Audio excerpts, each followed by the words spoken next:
Hello again, beautiful people, and welcome back to the Business Systems Analyst Journey, episode 5. My name is Chijioke Orji, a digital transformation expert with over 17 years of experience turning complex business problems into simple, scalable systems. If you have made it to episode 5, that means you're not just watching, you're becoming a thinker, a problem solver, a future business systems analyst. And I am proud of you. Someone asked me recently, what is the long-term goal of this particular BSc mentorship? Now, while I answered the person, I also thought it wise to bring the same answer to all my mentees on this platform. You see, the goal is to fully transition you to job-ready business systems analyst, or possibly into the following roles: a junior BA or BSA role, ESA role in different domain areas like finance, logistics, manufacturing, e-commerce, supply chain, customer relations, etc. Or even an ERP or a CRM pre-sales specialist, a solution support role or solution support roles, Jira or Confluence analyst, process improvement roles, and etc. etc. Now, you may be wondering what differentiates this program from others out there. The answer is simple. You see, we are running the entire program for free, irrespective of the career series being focused on. For instance, we're currently on the Business Systems Analyst mentorship journey. After that, we will probably go into project management or cybersecurity, or whichever one we decide to. Secondly, the program will always be aligned with the particular framework or methodology guiding whichever area we are focusing on. For instance, we're currently on the BSA series, and this is fully aligned with the BABOK, which is the Business Analysis Body of Knowledge, but with a twist. You see, here we go further to introduce real business systems like ERP, CRM, software development lifecycle, agile, etc.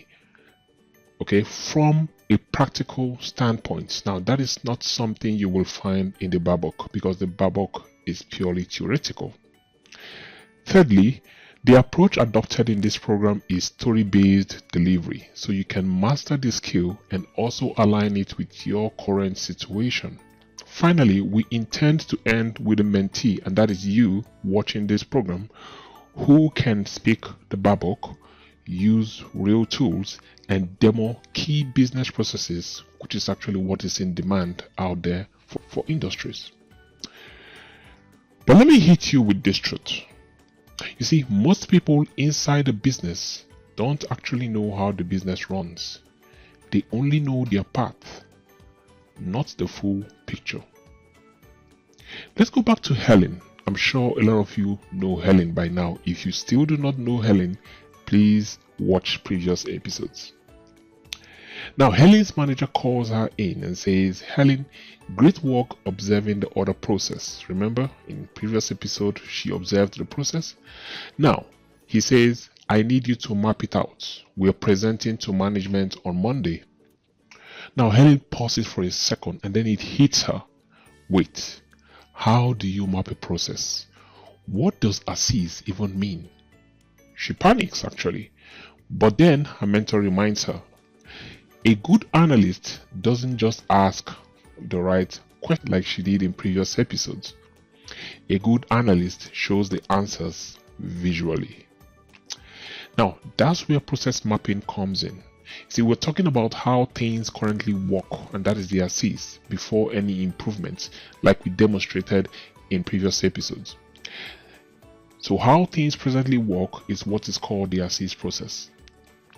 Now, what are we going to be mapping here? We're going to document what Helen observed. So basically, the store clerk requests stock, procurement types up or purchase order, manager signs off if they are around, finance releases funds, vendor gets the PO, and sometimes even gets it twice, and all that. Remember, we talked about this in previous episodes, so if you're lost at this stage, please watch previous episodes. Now, it may sound messy and very manual, and that's why it is perfect to map it. This stage I am going to pause, and then we will go into a system where we will map out this process, and we're going to be using the Lucidchart. The Lucidchart is a free tool that you can also use to practice. I will drop the link below. But before we head to Lucidchart, please hit that subscribe button below if you're yet to do so. This is not for me, but for the 1 million people we're mentoring for free. You see, your subscription helps someone else find this life changing path. So let's build something bigger together. So what you see on your screen right now is Lucidchart. Now, Lucidchart is a cloud-based visual workspace that enables you create different charts and diagrams and other visual representations of a business process, so they can be relatable and understandable from a visual perspective. So basically, with respect to what Helen has done, after going to meet all the stakeholders in the warehouse, she has now started mapping out the assist process. So what I've done here is I've mapped out the assist, which is exactly what Helen will do in a situation like this. There will be a separate video where I will explain how you can actually use Lucidchart in detail. So don't worry about don't worry if you're bothered to say, oh, how do I create what he's showing on the board right now. It is easy to create, but I will do a separate video for that. However, if you want to create an account for Lucidchart, it is free, so please check the link in the description and do create yours, and let's see how it goes. So let's get straight to it. So basically, there are different entities involved here. This particular diagram you're looking at is called the sequence diagram. However, I also have another one called the flow chart, which is the basic flow chart, mapping out the same process. Okay, now you can see for the sequence diagram, I have different entities involved here in this process. I have Peter, I have a manager, I have a Mariam, I have a vendor, I have an ERP system, and I have an Excel. So based on what Helen gathered, so remember, Peter initiates the purchase requests, and you can see the arrow as the first thing there going to Mariam, and then also prints the manual form, which also goes to Mariam. The second process here is Mariam will check for vendor information in Excel. That's a manual process as well. And then after checking that, she will raise a purchase order, which will go, or she will raise a purchase order in the ERP system. Then the next step will be she will seek an approval that will go to the manager, which is here. And if the manager is unavailable, that purchase order will await availability, or his availability, which is not good as well. Now the next thing is, if it is approved, then she sends it, or sends that purchase order to the vendor as expected. And because there are lots of manual processes involved here, the vendor may actually receive duplicate orders. Once the vendor receives it, so you can see the next one here is the vendor fulfills the order, and sometimes the fulfillment can come with potential confusion.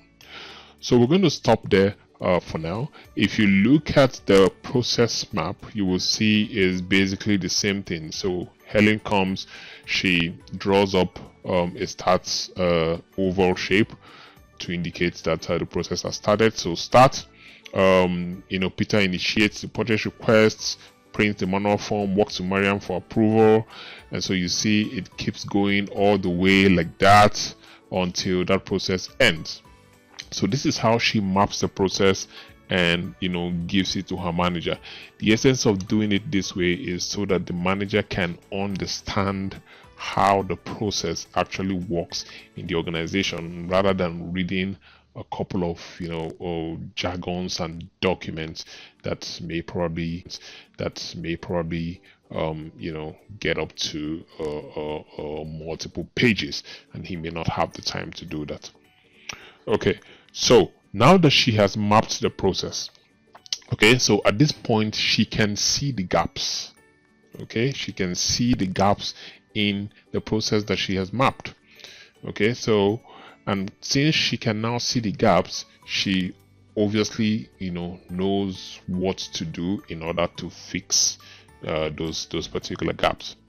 So after mapping the full purchase to pay process, okay, so she will sit back, look at it, but this time around she's not looking at just boxes, she's and arrows, okay, she's looking at it from a story perspective. She's seeing a story of friction. Okay, so here's what she sees.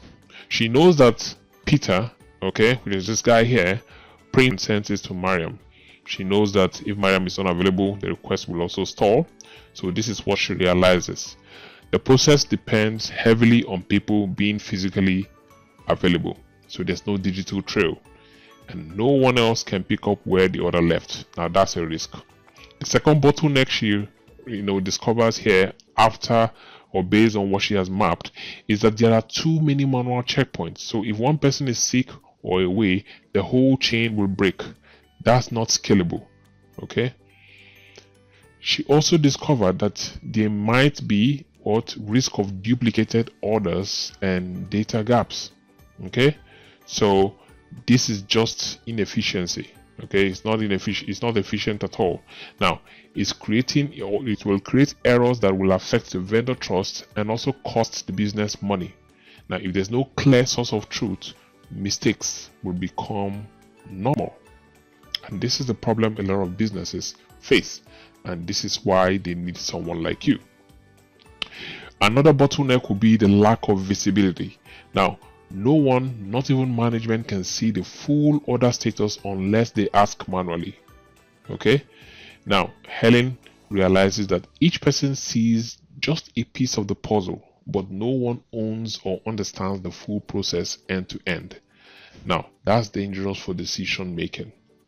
Okay, so you see, it is not that people are doing things wrong. It is the system. It is that the system doesn't support a connected, transparent process. Okay, you need to understand that a BSA doesn't fix people. A BSA fixes what people are forced to walk around. Okay, so we fix the process, we don't fix people. Okay, so before we continue, if this is helping you grow, do me one favor, click subscribe, not for me, but for the 1 million people we're mentoring for free. You see, your subscription will help someone else find this life-changing path. So let's build something bigger together. Now, Helen presents the map to management, and suddenly the head of operations stares at the whiteboard and says, wait, is this really how we have been handling orders? You see, because for the first time they all see the truth, and that is the power of a process map. It shows the invincible. So now, what's next? You see, now that Helen has mapped the assays, how does she suggest improvements? And how do you turn insight into action? You see, in episode 6, we will create the to-be process and learn how analysts propose change and document them. Until then, I need you to keep observing, keep mapping, and remember, you are not learning systems, you're learning how to transform them.